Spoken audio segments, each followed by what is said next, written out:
In this third video about starting a spiritual journey, we're going to talk again about shadow work because it's such a big topic and subject line. And as most of you know, this is often discussed in the field of psychology. But when we dive into the spiritual aspect, it can become a grand topic with many different levels. As far as I've been able to gauge, there are about 9 levels or 9 types of shadow work. One of it is, of course, what we all know of, which is that which is spoken of often in psychology. But when it comes to spirituality and starting your spiritual journey, there is something important that one must know when it comes to shadow work, which I'm going to share here in this video. The thing with shadow work is that it's part and parcel of all spiritual growth. As far as I know or have experienced, it is the backbone of all spiritual journeys and spiritual growth. Without shadow work, you will not evolve the way you are meant to.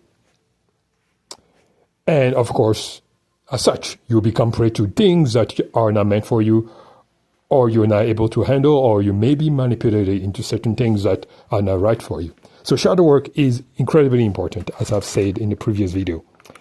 Now, one of the most important part about doing shadow work is the following, which is quite important, and I'll create a longer podcast about that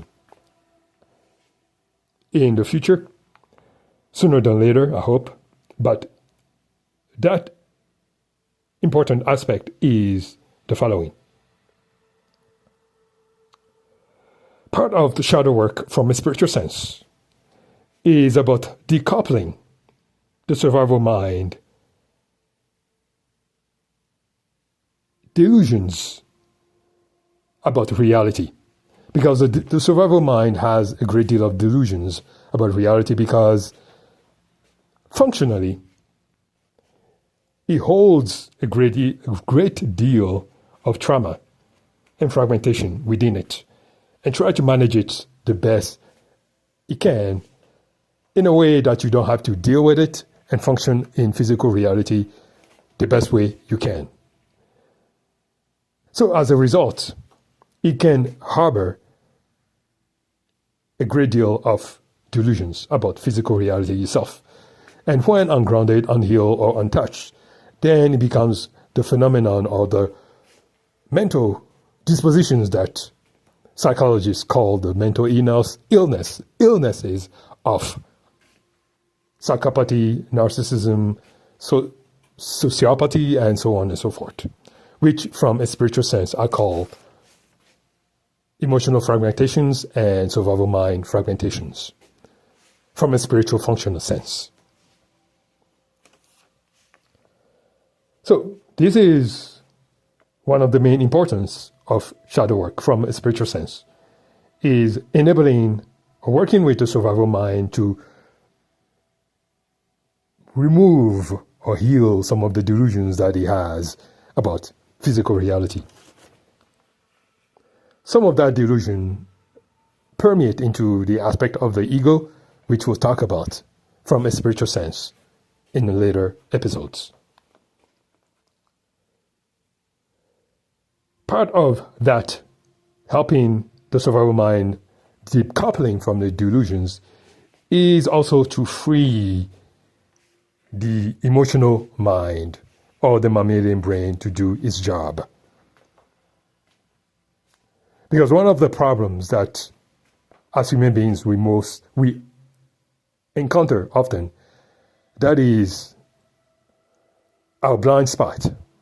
One of our major blind spots is the understanding of the role of the survival mind and the role of the mammalian brain or the emotional brain. So, if we are able to release the delusions of the survival minds. It frees up the emotional brain to do its job and makes this whole spiritual growth journey much easier and much simpler. When those aspects are not resolved, then the individual will meet a great deal of potholes and hurdles and so on and so forth, deep misdirections in the growth, and then it becomes a quagmire that lead many to abandon altogether the whole spiritual evolution or spiritual growth journey.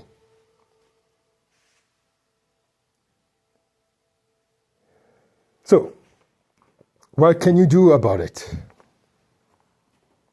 The first thing to realize is that, as I said in the first video, that spiritual journey is just a remembrance journey. A remembrance journey requires the uncovering of what is hidden so you can see the whole picture and enable yourself to grow the way you are meant to. The shadow work aspect of things, structurally speaking, is what is being discussed in this video. One thing you can do about what the subject line being discussed here in this particular video is to dive into the aspect of not just meditation, but the Zen aspect of meditation. The Zen aspect of meditation does something very unique, which is to allow, functionally speaking, the survival mind to be without needing any validation or without needing any need to be and to express itself. Because it tends to protect those delusions that he has, because that is what structurally is meant to do, to hold things together. So, allowing it to be without needing validations to survive becomes